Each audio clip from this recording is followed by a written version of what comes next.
All right, and we are live with another WWE Raw review from July 21st, 2014.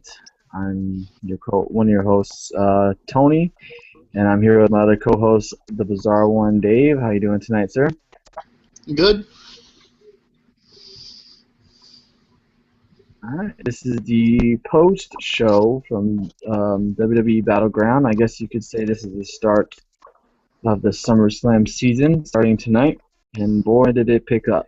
Um, Yeah, let's just start off with Raw. It came out with Triple H, and he says that no one wants to look him. I'm sorry. Triple H says he will name an opponent for tonight. Name an opponent for SummerSlam for the main event for John Cena. Triple H comes down to the ring and says that no one wants to look him in the eye tonight. He says everyone is worried that he's going to freak out on them because the Authority have possession of the WWE World Heavyweight Championship. Doesn't have possession of the World Championship. He says he is mad, but he has options. Triple H then says that he is so mad that he's going to complain on social media. He says maybe he should just fire everyone and kick everybody out. He then says maybe he should just relax and just wait because he always wins. Triple H says that he guaranteed a new WWE champion at SummerSlam. Triple H also kind of trolled the internet wrestling community, talking about how they tweet him and tell him how they're not going to watch the product no more, and stuff like that. So he kind of gave the internet a couple of jabs here and there, which was pretty entertaining. Randy Orton actually ends up coming out and says he deserves his rematch for the title. Triple H says that that may be true, but everyone has a chance to impress him. He says that he wants someone to show him that they want it more than anything else in the world. Orton says that if it wasn't for Kane last night, Orton would be champion. And then comes the big red machine, Kane himself. Comes down and says that he would have been champion if he didn't have to babysit Randy Orton. And then comes out Roman Reigns, which was more than likely going to end up happening. He says nobody wants to see Randy Orton or Kane again versus John Cena, which is more than the truth. Nobody wants to see John Cena against Kane or Randy Orton anymore. But the fans want to see John Cena versus Roman Reigns. I got a nice little pop. So, people are into Roman Reigns at the moment. Then Triple H then assigns Roman Reigns in a handicap match versus Kane and Randy Orton. What did you think about the opening segment, Dave? Well, to touch on the first part of it, I mean, Triple H was just tremendous, if I want to say that. But yeah, I mean, man, really, like, some old school Triple H stuff, like really funny, comedic. He's really on tonight. And it was typical of the whole Orton to come out and say he wants a rematch for the millionth time. They would get booed out of the building if we had to sit through another Cena and Orton match. So that's no way that's going to happen. I mean, unfortunately, it's looking like it's going to be Kane and Orton. I don't think they're going to go that route after what we saw at the end of the night, but we'll touch on that a little bit later. Which then ended up for our first match, which was Roman Reigns versus Kane and Randy Orton. This wasn't a bad. I guess it wasn't too bad. It ended up Randy Orton not wanting to tag into the match, which then got Kane Superman punched and speared. So Roman Reigns ends up picking up the win. It doesn't necessarily make Kane and Randy Orton work weak because of the little controversy they had between each other. They didn't really see eye and eye. I do not see these guys facing each other. It may be a triple threat, but I do not see these guys facing each other one-on-one. Roman Reigns gets the win. We're also told later on tonight we're going to get a highlight reel with Chris Jericho, and his special guest was going to be Bray Wyatt. So you knew that wasn't going to end very well. And then we get to the second match of the night, which then this little segment right here was really good. Not the match, but what happened before it. It was announced Nikki Bella would take on Alicia Fox, Cameron, Eva Marie, and Rosa Mendez in a 4-on-1 handicap match. Before the match starts, Bree shows up at ringside as she has bought a ticket. Stephanie comes out and talks down to Bree. Stephanie says that she's abandoned her sister for Daniel Bryan. Which we haven't heard his name on Raw after a couple of weeks. Stephanie says she gets to watch her sister get destroyed. Bree then calls her a bitch, and Stephanie comes back. Bree then grabs the mic and says that she is doing all of this out of spite. Stephanie McMahon then slaps Bree. Bree tries to fight back, but security throws her out. What did you think about that whole little segment right there? When that happened, I'm sure it crossed your mind as well. Like, okay, they're gonna use this to set up a Stephanie and Bree thing, or if she doesn't give, a whole thing. This is what I was thinking. I didn't know anything was gonna happen tonight, but I knew eventually it was gonna turn into where if Bree will drop charges or not sue the WWE if she gets her job back or something like that. I would assume, or a match at SummerSlam, like you were saying, or whatever. Definitely gonna be that kind of stipulation, I think, to have Bree finally get her hands on Stephanie McMahon. The match was what it was. It was a beatdown on Nikki Bella. I mean, the same stuff we're getting every other week between these people. So yeah, 4-on-1 handicap match. We'll probably see it again next week on Raw. Stephanie McMahon says she feels bad for Nikki, but at the end she will end up just quitting like her sister. I liked it. Then we got Bo Dallas versus Damian Sandow. And yes, Damian Sandow was dressed up like LeBron James, wearing a LeBron James Miami Heat jersey. Instead of it saying Heat, they crossed it out with tape. They put tape on it and put Cleveland. I don't know what the hell they're doing with Sandow. It seems like they're just giving him gimmicks. Every gimmick in the book. Each week on Raw, he ends up facing Bo Dallas in a one-on-one contest. Bo Dallas gets the win. It looks like Bo Dallas might be getting that face turn. I absolutely hope not, but the crowd is definitely behind Mr. Bo Dallas. Did you enjoy that match at all?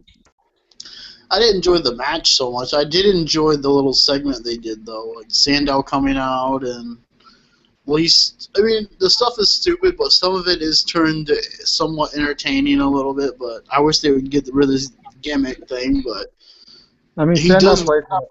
Yeah, he does. He does it off very well. Yeah, so I mean, kudos to him. I mean, he makes it look like he's not hating it. He's actually enjoying himself. But I'm tired of seeing him in this gimmick. I don't know. They don't have anything for him. So I mean, if this is what gets him on Raw, I guess this is what gets him on Raw. We come back from a commercial break, and we were told that if you don't have the WWE app, which surprisingly they didn't shove down our throats tonight, the Wyatts ended up attacking Chris Jericho after or during the commercial break on the WWE app. They ended up coming into his locker room out of nowhere. It kind of looked like an awkward scene. Jericho just staring at the Wyatts, and then they ended up attacking him. Wyatt does his finisher against, I guess, the metal locker, and pretty much knocked Jericho out. So pretty much put the highlight reel on the back burner, which then let Bray Wyatt come down. And wow, Bray Wyatt was amazing. He says that Jericho can make it. He can't make it right now, as he is currently disposed. And then they show the footage, of course. Braden asks, where's Jericho for them? Bray says that the only person there for them is him. He says that many people may think he is not the better man because his hand wasn't raised. He says that the war matters, not just one battle. So this feud is not over with. They're definitely going to face each other again at SummerSlam. Man, Bray Wyatt is amazing on the mic. It's like him and Paul Heyman right now when they're on the mic. You just sit there and listen. Bray then says that Jericho doesn't know who he is dealing with, and that he is forever. That he is forever. We cut to Jericho getting held in the back by R-Truth, who acts like he doesn't know what happened. So apparently R-Truth doesn't have the WWE app. So what did you think about this whole little segment? Looks like we're gonna get a rematch between the two. Well, this segment even happened. I think it was before we had an announcement that Jericho's band is putting out a new album this week or tomorrow. It comes out tomorrow. I think it's a new song. It's just a new song. I'm not sure if it's an album. Is it an album or just a song? I think the album comes out, or the CD comes out this week, I believe, too. Okay. I'm not sure exactly, but I think it does. I know a few weeks ago he said in a few weeks it comes out. But, I mean, it's obvious to set up somewhere he can do some media and promoting for his movie or his CD this week. And who knows when that thing was even... I don't know if this was live or if this was just some pre-taped thing on the app they just put on it. We don't know. I mean... Yeah, I mean, it could have been a pre-taped segment put on the app. I mean, they could be going... They could do what, like you said, pre-taped it, or, you know, maybe have him play an injury or whatever until next week on Raw where he can come back. Something like that, yeah. But, yeah, it was... Only time will tell. I mean, if he's on SmackDown Friday night, then that shows that this feud is serious. I mean, I'm not totally 100% expecting a rematch between these two at SummerSlam. So, because this will set Jericho wanting a match with Bray Wyatt again. Oh, definitely. This is definitely set. Yeah, good point. Next match of the night was actually a pretty good match. I cannot complain about it. Which was Dolph Ziggler taking on The Miz. And I'm not sure if it was this because Dolph Ziggler was in the match, but The Miz actually looked good tonight. They did kind of have a couple of mess ups here and there, but I mean, in The Miz calling out spots, I mean, he needs to tone it down a little bit, buddy, because I mean, the whole world can hear you calling spots. That's not good. But all in all, it was a really good match. I even saw you give it credit on Twitter. So I'm guessing you enjoyed this match as well? Yeah, I mean, surprisingly enough, I was sitting there watching. I was like, man, this match is going on for a while, and then it starts to get better, and then, like, wow. I figured Ziggler was going to win and get a rematch or a title match on pay-per-view around the main event, but it seems like it might turn into actually a pay-per-view match. Yeah, it looks like if they don't want to go the route of maybe him facing Sheamus to possibly unify the titles, then it looks like we're going to see a Ziggler and Miz match at SummerSlam if we don't see them maybe facing each other the next couple of weeks on Raw for the title. So, I mean, it gives Ziggler something to do. He's actually maybe in a possible title feud. I mean, I dislike Miz a lot, but I don't mind his character. It kind of fits him well.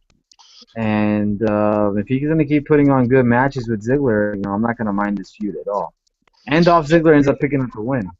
Yeah, The Miz is nowhere near a good wrestler, but he has enough.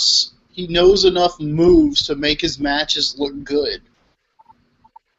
He's by far better than Cena in the ring. Well, I don't know. I mean, that's a toss-up, but because Cena just looks like a bodybuilder in the ring, basically. Miz ain't that jacked up. I think that's what makes The Miz kind of come off better than Cena in the ring. More athletic. Okay, well, two things for sure with The Miz. The Miz is better as a heel, hands down. He cannot be a face because he's not. He just. I don't see him as a face ever. He has to stay a heel forever. His personality, everything like that, just fits him as a heel. Second off, he can pull off good matches. It all depends on who he's facing or who he's up against. I mean, you and I could have a good match with Dolph Ziggler. So I mean, saying tonight him having a good match is not much saying much about him because Yeah, he but was when Ziggler can put a good match on with anybody. I'm sorry. sometimes Ziggler, he oversells so many moves, though, I think. It gets kind of annoying a little bit. The reason I kind of don't like him, but I do. But, I mean, sometimes he just oversells way too much. I get what you mean by that. I mean, I think that's just his wrestling style. I think he's like a Shawn Michaels. When he does that kind of stuff, it reminds me of Ric Flair and Shawn Michaels. The flying over the turnbuckle, the flying into the ring post, stuff like that. So much like that, but I just mean the way he does it, he just seems like he oversells some of the moves too much. Like, some of the kicks or some of them look pretty good, but then it's like he takes the best spear, I think, from Roman Reigns ever, but I mean, it's like, Imagine him taking a Stone Cold Stunner. I mean, he yeah, would probably fly out of the ring. he would kill The Rock just because The Rock, I think, oversells the stunner like crazy, and then Ziggler really would. Yeah, but all in all, the match between The Miz and Ziggler was actually not too bad. It was actually good. It was actually a really good match. I enjoyed it, and I'm glad that Dolph Ziggler ended up getting the win. After that, we were showing backstage Triple H explaining to Seth Rollins why it doesn't make sense for him to fight Cena at SummerSlam, which then Cesaro comes in and says he should fight Cena. He says that he's no longer a Heyman guy and that he wants to be a Triple H guy. Rollins says that he already has a guy, and Triple H tells him to calm down and then books a match between Cesaro and Ambrose. I actually thought we were going to get a match between Cesaro and Rollins, which I was actually really looking forward to. Yes. But I would not. I mean, Ambrose versus Cesaro is just as good. So they booked that, and that was actually the main event, surprisingly. So, yeah. Well, what do you think about him not being a Heyman guy, Warren? Do you think him being a Heyman guy was kind of a fail? No, I don't think it was a fail at all, because Cesaro has been better for it since he was with Heyman. But, I mean, the whole thing with them together, I mean, Heyman did elevate him to a bigger star, but they never did anything with him. He won the Battle Royal, but technically he was still with Zeb when he won the Battle Royal. So, I mean, what did he really do? I mean, he didn't really do nothing with Paul Heyman. Yeah. That's what I'm saying. I think it was a fail. I think they kind of rushed it. I think they wanted that. I think they wanted that huge reaction on a post-Mania Raw show, and they knew that if they put Cesaro, who was very hot at the moment, with the Paul Heyman guy, who was also, hot at the moment, and they knew they'd get that huge pop, and they never ran with it. It was just they ran with it for a couple of weeks, and then after that, you just kind of start dwindling down. I mean, Cesaro starts losing matches in a row. I mean, you knew something was up, and I guess Lesnar returning had something to do with it. Which I don't like the fact that they took him away from Paul Heyman simply because, or took Paul Heyman away from him, because they could have had him managing both guys. Yeah, but I don't think they like him doing that with Lesnar. I think it seems like when Lesnar comes back, they just want Paul Heyman's attention fully on Brock Lesnar and nobody else. Now, with this happening, that's what it seems like. Yeah, with this happening though, and if what we all think is going to happen at SummerSlam happens, I could honestly see a possible match within the next 4 or 5 months between a Cesaro and a Brock Lesnar, just to fill a main event spot.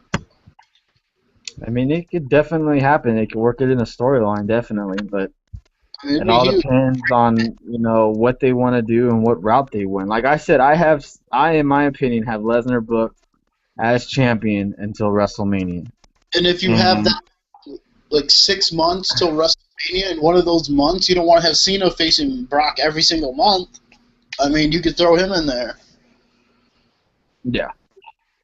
I mean, I think on one of these pay-per-views, maybe SummerSlam, I don't think Brock is gonna wrestle every pay-per-view defending his title. I think one or maybe two pay-per-views you'll see him maybe tag team with someone, Oh, okay. uh, something like that. I just have a feeling I don't see him wrestling and defending his title every pay-per-view.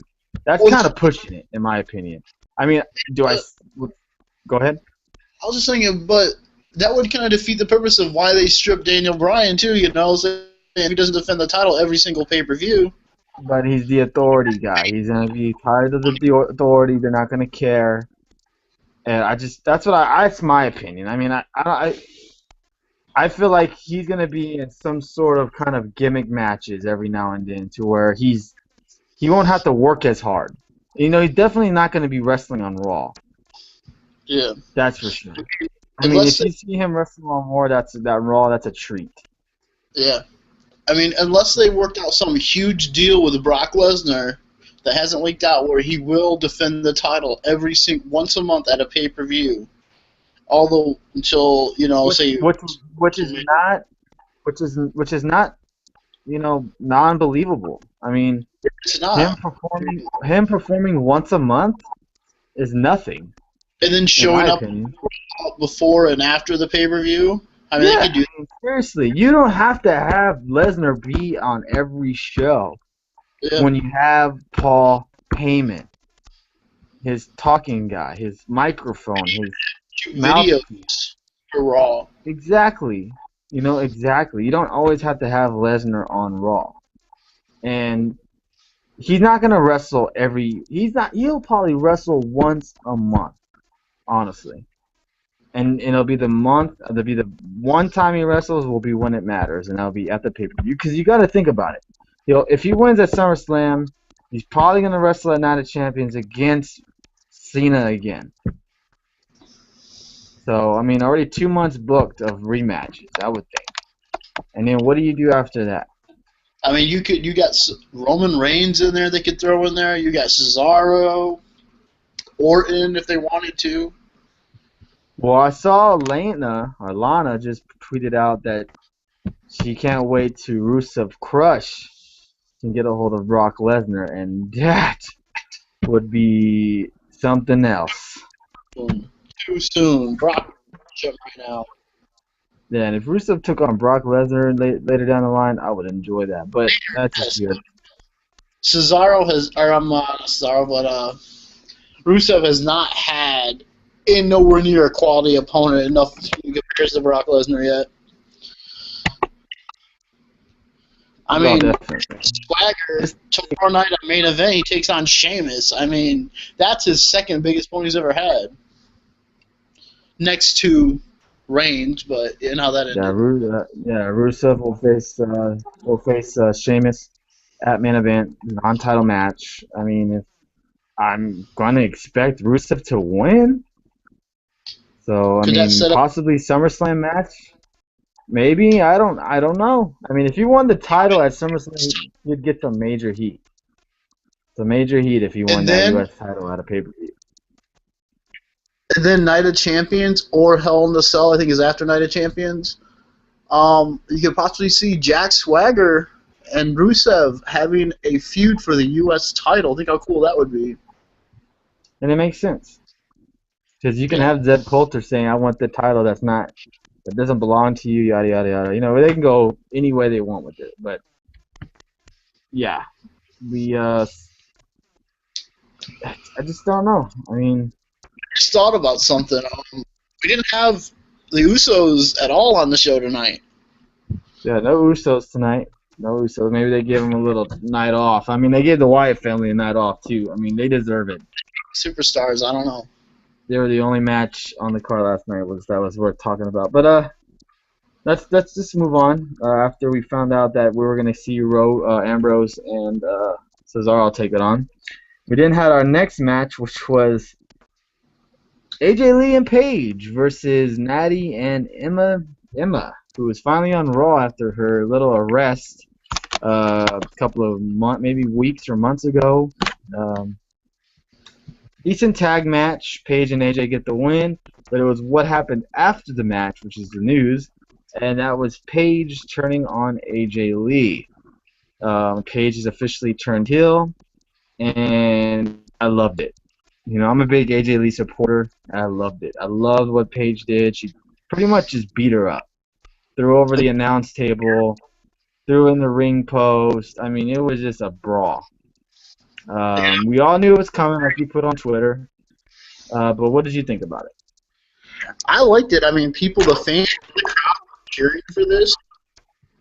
I mean, they liked it, which kind of surprised me a little bit that people were actually cheering this.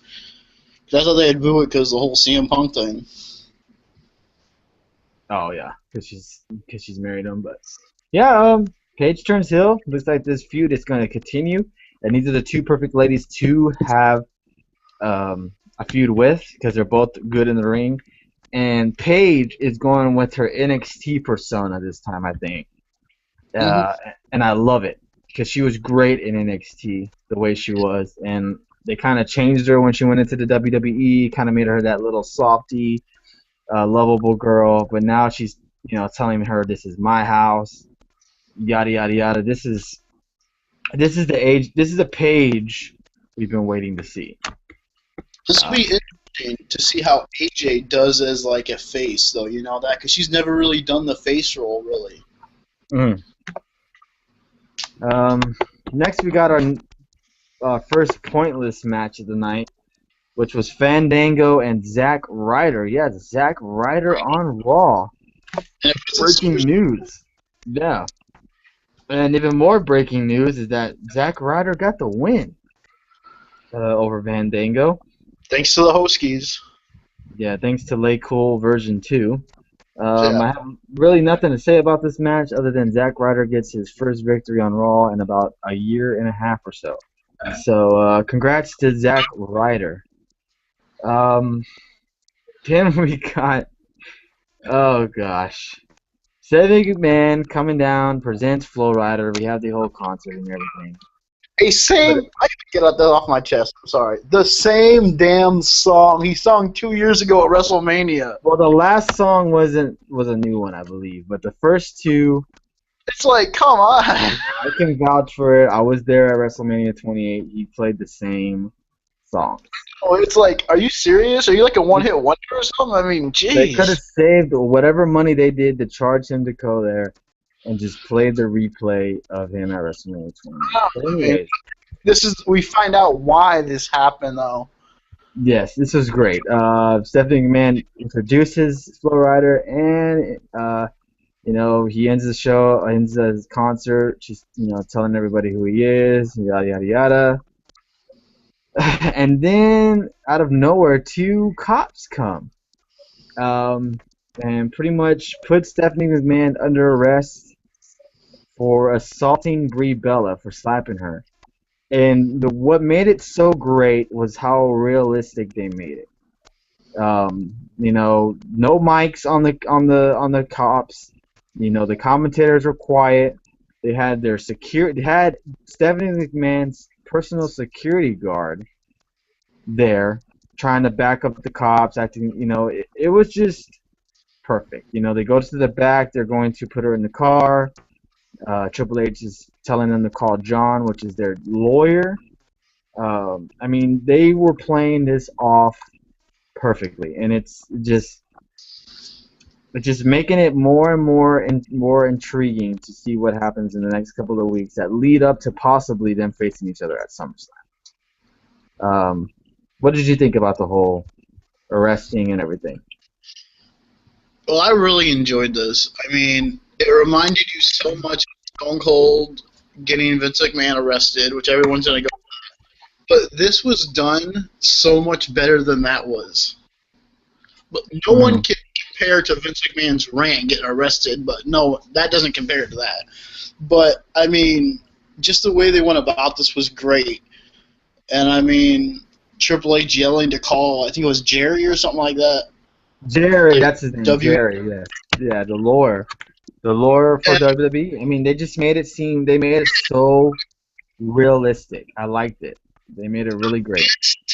I gotta say this. I don't know if we were gonna talk about it, but the best thing of the whole night, which segment wise, Triple H was backstage with Joey Mercury, which is Yep, kind of I'm about to get to it right now. I'm about to get to it right now. go ahead. We go backstage after after Stephanie McMahon gets arrested.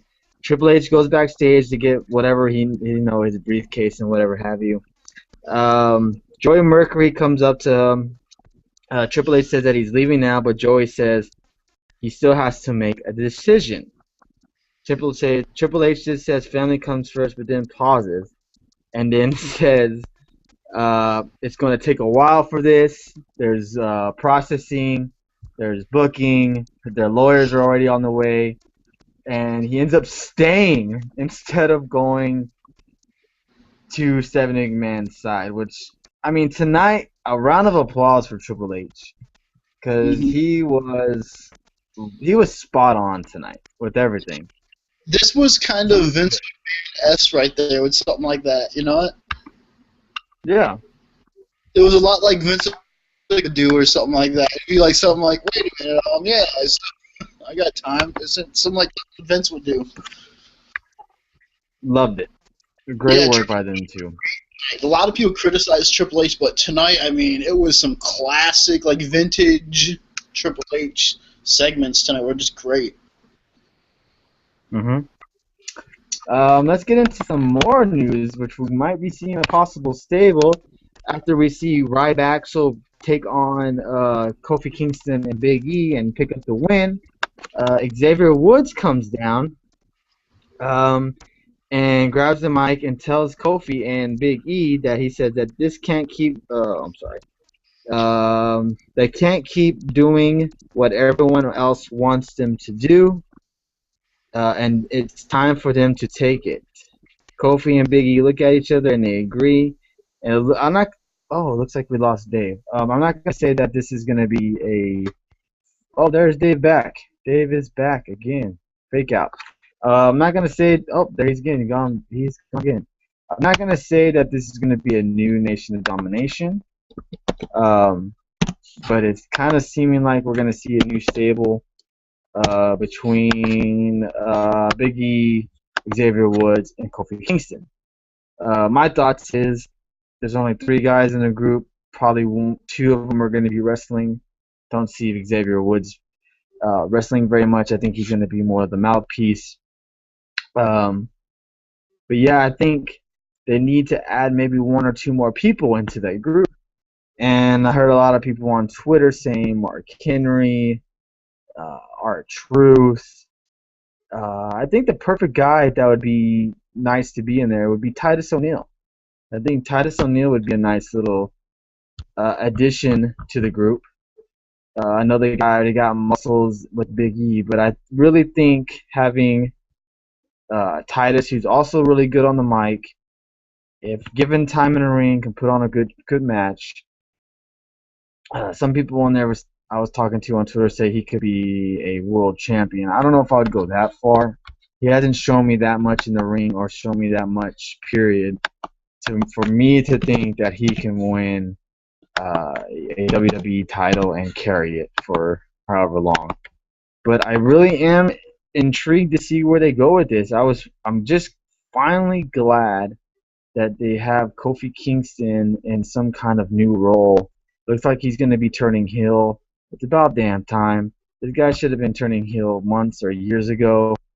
He's stuck in a stale place where all he does is they put him in Royal Rumbles and battle royals, and they tell him, "Hey man, do a cool spot here and there."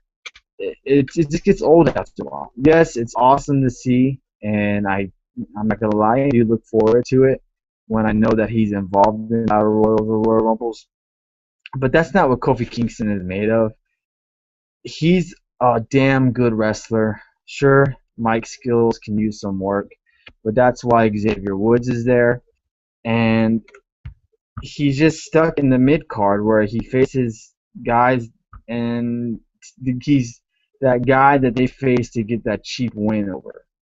and he's like a Dolph. He's in the Dolph Ziggler category, but in a worse position than Dolph Ziggler, in my opinion. I mean, at least Dolph Ziggler is on Raw and is given time, and he's getting a semi push right now with the Miz in a feud. But Kofi Kingston seems to always get the bunt end of the stick. The last time this man had a full legit push was when Legacy was still around, and that was a long time ago. And I think it's about time to give this man a chance, and I'm really glad that they finally given him something different and not the same old corny Kofi Kingston that lives and gives hugs to the kids, but a heel Kofi Kingston to where this might be something new and something what Kofi Kingston needed. Like, I think the perfect example for Kofi Kingston would be Jay Lethal. Jay Lethal was I guess he was a face in TNA, and he could only go so far. And then he goes to ROH, and they make him a heel, and they team him up with Martini, and he's the champion. I'm sorry, I'm not good with the title names on ROH. I just started watching it recently, so can't remember what title he currently holds. It could be TV title, something like that. But he's great, and he doesn't even have to talk very much because Martini is his mouthpiece. So it makes more sense to have Kofi Kingston pushed. I mean, yeah, it's maybe a Nation Domination reboot, but I think it's still perfect for Kofi Kingston. I'm not sure what happened to Dave. If he comes back, he comes back before the show ends. If not, then you'll see David back on Thursday when we do our Impact review. Next, we go to Dean Ambrose versus Cesaro. I'm not gonna lie. This match, I hyped it up in my own head, thinking this match was gonna be fantastic. I mean, it was not a bad match, but it ended up in a DQ because Ambrose just goes nuts, grabs a chair, and hits Cesaro with it. I thought this match was gonna be like a 15-minute, 20-minute actual match because these two guys I've never seen go one-on-one before. It was just something new finally, and these two guys are actually main eventing a Raw for once, and no other two guys in the WWE deserve it at the moment. And I mean, it is what it was during the match.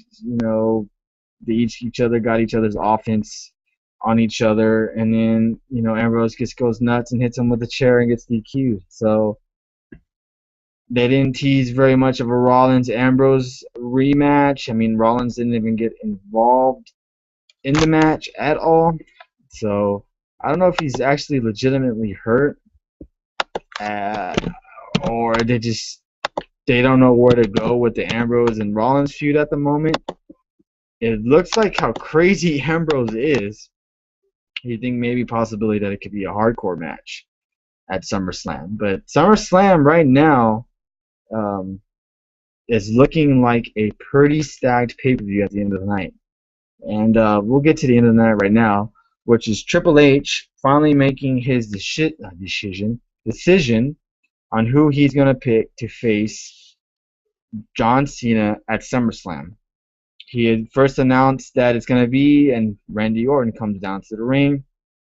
Randy Orton gets onto the apron, and Roman Reigns out of nowhere comes and attacks Randy Orton. They ended up wrestling onto the crowd. And I think that match is going to happen at SummerSlam. I really do think we're going to either see Randy Orton take on Reigns one-on-one, or you're going to see Randy Orton, Kane, and Roman Reigns in a triple threat match.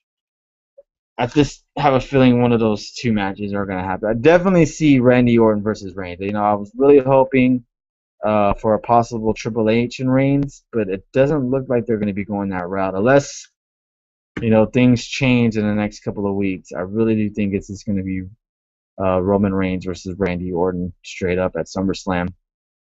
Let me get into what happened after that. Let's see.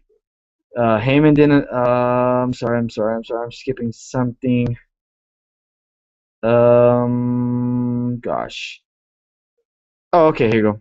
Heyman comes out and says that Plan A or Plan B aren't working out, so maybe it's time to announce Plan C, and out comes Brock Lesnar. Uh, Triple H then decides to accept the offer, and this is when Heyman made that microphone turn into gold because what he said on the mic was just amazing. He announced that Brock Lesnar will take on the World Heavyweight Championship at SummerSlam. He says that both of them know that there is a split with the fans with John Cena. Heyman says he doesn't care what side you are on because Lesnar is going to give Cena the beating of his life. He then says if you don't believe him, look at the footage, which they showed WrestleMania 30 with him beating Undertaker. He said he was going to. I'm sorry. He looked at the footage of what he did. The last person who said he was going to get a beating, and it was the Undertaker. We are then shown. Oh my gosh. Heyman says that not only did Lesnar break the streak, but he put Undertaker in the hospital. He then says as well that same beating is waiting for John Cena. I almost said John Stamos. Jesus, John Cena. Heyman says that John Cena cannot escape this beating. Heyman then says that Lesnar will expose Cena just as he did with The Undertaker. Heyman closes his speech saying that after SummerSlam, Brock Lesnar will be the WWE Heavyweight Champion of the world. Wow. That was quite a Raw tonight. I wasn't expecting it to be this good. Yes, it had some of its low moments with some of the matches on the card tonight, and I don't understand what they're gonna do with there's Dave. Oh, late coming back. The hell happened? My phone light crashed. Yeah, that's why you need to go back on your computer, my friend. I just talked about I just talked about the rest of Raw pretty much. Do you really want to sum up what you thought about Raw and what Heyman had to say and Brock Lesnar coming back and all that since you dropped the video? Yeah, really quick on that one thing. I guess we've been hearing about the new nation possibly for a while, which was nice. Mm-hmm. I mean, are they like the new 3MB? I mean, kind of thing. No. I hope not. Hope they do something with them, actually. I think they're going to add more members. I think they're going to add more people. Yeah, I hope they get like a new look, too. I think they're going to add Titus, hopefully. That would be nice. Maybe Mark Henry. This is definitely a heel group. Yeah. But, I mean, really, I seen part of the post-show where Alex Riley's like, oh, we're all shocked, it's Brock Lesnar. No, we're not. It's been leaked for like 3 months that it was going to be Brock Lesnar and John Cena. So everyone knew it was going to happen. Yeah, it was leaked. They have to play it off like that. So. Yeah, I know, but it was kind of like the R-Truth thing. Like, come on, do you not own a Twitter account? Do you not anything? I mean, people even said Brock put it on his Facebook page that he was going to be on Raw on Monday. Oh, I'll be there. So, I mean, but not so much about Brock, but Paul Heyman's epic promo he did on Raw was freaking awesome. Yes. When he touches a mic, it turns into gold, pretty much. I know, but it's not just, like, usually, even the stuff with Cesaro lately hasn't been that great, but tonight it was just like he turned it up big time. Yeah, he was on another level tonight, that's for sure. I mean, tonight you could even, dare I say, possibly be even a better talker than Bobby the Brain Heenan after something like that tonight. See, Bobby the Brain, to me, is in a different category than Paul Heyman. And I don't know why, but I just feel like... Yeah, I agree with you there. But when I think of Bobby Heenan, I know he was a manager and all that, but when I think of Bobby Heenan, I think of commentator. Yeah. Because when I grew up, Okay, I see what you're saying. But when he was, yeah, when I grew up, I didn't ever saw him as a manager. I was kind of a little bit too young to see him face, with Andre the Giant and all that stuff. But yeah, I agree. when I But I, started watching wrestling, he was a commentator. So that's what I see him as. I feel like he was one of the best commentators I've ever seen in my life. But as a he was, manager, yeah, sorry. Heyman, I've never seen a better manager, hands down, than Paul Heyman. Yeah, but to me, when Bobby the Brain Heenan, he was always still a manager as an announcer. Because I can remember stuff when he would be talking to the guys as he's in commentating, where he'd be giving advice to some guys he used to manage, like Perfect and Ric Flair and all that, stuff like that. Like, I don't remember everything from early 80s, obviously. I was born in the 80s. But I remember a lot of stuff towards the end. And, like, when he was still there, he'd be still counseling or talking to people. Like, I remember the Ric Flair Royal Rumble, where, I mean, he was, like, freaking out the whole time during that Rumble when Ric Flair wanted to win the title. Yeah. I was just not trying to get off base, but, I mean, just trying to compare the two. Heyman has always been, though, like, a manager, or he doesn't really call himself a manager. He calls himself an agent. But we digress. I mean, Raw was better than Battleground.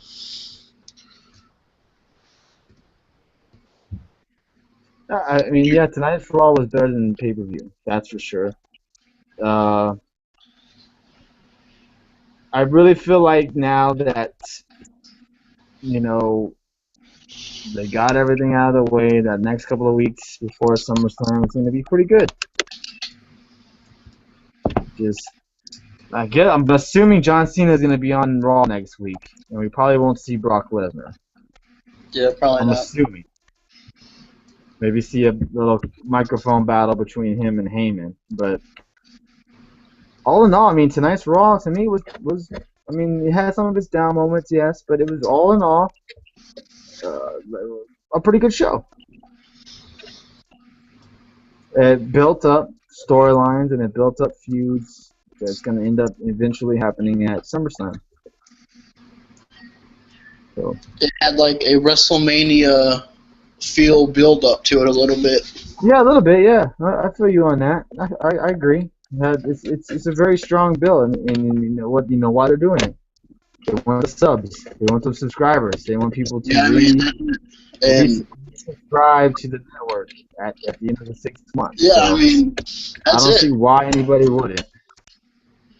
Yeah, I know. Yeah, Brock and Cena. Look, last year, yes, I paid for SummerSlam, but I mean, Brock Lesnar versus CM Punk, or even John Cena versus Daniel Bryan, is nowhere near the sell, and I'm a huge Daniel Bryan fan, as John Cena versus Brock Lesnar for the world title. That by far, to me, crushes both of those matches. And all in all, this SummerSlam is going to probably have a better and bigger card. Oh, yeah. Yeah, that's true, too. So, it's all because of the WWE Network. So, they want people to resubscribe, and they want people to subscribe to it. So, that's pretty much the main reason behind that. But yeah, Raw was definitely a pass. Yeah, definitely a pass tonight. But that's gonna probably end up wrapping up our show for tonight. Sorry we lost Dave at the end of the cast for a few minutes. I had to lead on by myself, which was kind of weird. But yeah, we ended up doing it all right. And we will be back this Thursday for TNA. I'm not sure if it's Destination X or if it's just. I'm not sure. Destination X. Regardless, we will be there Thursday night with an Impact review, letting you know our thoughts and comments and everything like that on TNA. And then we'll be back on Sunday for Sunday Wrestling Talk Sunday episode 3, because I don't know what we're doing right, but it seems like that Wrestling Talk Sunday episodes are doing pretty good. We're getting some nice feedback and views. Maybe Sunday we can mention the whole little video that leaked out today during Raw. That That's whole little what I'm scene. planning on doing. That's what I'm planning on doing. That's what I Yeah. planned on doing. So Sunday we'll end up having a bunch of news, CM Punk news, that's for sure. Any other kind of news that happens during the week that involves TNA, WWE, ROH, or anything. We will touch base on it on Sunday's show. Hopefully, maybe Josh will come on. He's supposed to give us his opinion on the top 10 best ever World Heavyweight Champions. So that's going to be interesting. And, okay. We have been corrected. Someone in the chat, Texas Kid, thank you, said Destination X is July 31st. So this is just going to be a regular Impact. So, Well, that's kind of dampers a little bit, but we're gonna be watching it. Matt Hardy's invited to the show, yada yada yada. you gonna So be there this week, Matt Hardy? yeah, I think so. He's just gonna show up. I don't know what for. I read the I don't spoilers, know. but I read them like weeks ago, so I can't remember what all happens. But No yeah, we'll be guarantee. checking it out. Yeah, we'll check it out, and then July 31st, like we just found out, will be Destination X, and we will be definitely doing a review then. That'll be a guarantee. If we don't do a Guarantee, review, 100%. we'll talk about it on Sunday for sure. If we don't do a review. If anything comes up Thursday night, or if Dave and I feel like, this Impact doesn't deserve to us to be talking 30, 45 minutes about, we'll just, bring it up on the Sunday afternoon cast, because it seems like I don't know what we do right, but TNA fans really dig us and they watch our videos, and we really appreciate that. So we will be back Thursday night with an Impact review, and then again back again Sunday afternoon with Wrestling Talk Sunday episode number 3. So any last words before we end this show tonight, Dave? Follow and subscribe. Yes, follow, please. Please subscribe. We got one new subscriber yesterday. Appreciate it. We'll definitely leave our Twitter handles down below. And please comment anything. If you want to dog us, say anything, we listen. We may block you, but we listen to what you have to say. Just don't be too harsh. I've gone away from putting spoilers in the headlines because that seemed to be a big gripe with people. But if I feel like I need to present a spoiler in the title to get more views, then I'm gonna have to do it. It's not my fault that you missed the show. I mean, in all honest opinion. What happened on Raw or the pay-per-view? Don't be on YouTube or social media looking around for free stuff online. You're gonna find someone uploading an illegal video or something. Yeah, I mean, these are reviews, so people are going to put spoilers in a review show, so just get over it. It's not like I was presenting spoilers before the actual event happened. So, like a lot of people do on YouTube, they put up those SmackDown reviews on a Tuesday night or something like that. Yeah, so just, appreciate the comments, but if it's about spoilers or anything stupid like that, I just block and ignore. So, but we do appreciate you guys watching the videos and commenting when you guys can. Like I said, me and Dave will be back Thursday night, and we appreciate everybody sticking around and leaving comments and watching our video tonight. And thank you, as much as hard as I could say this, thank you, Texas Kid, for correcting us on the Destination X pay-per-view. Anyways, have a great night, and we will see you guys on Thursday.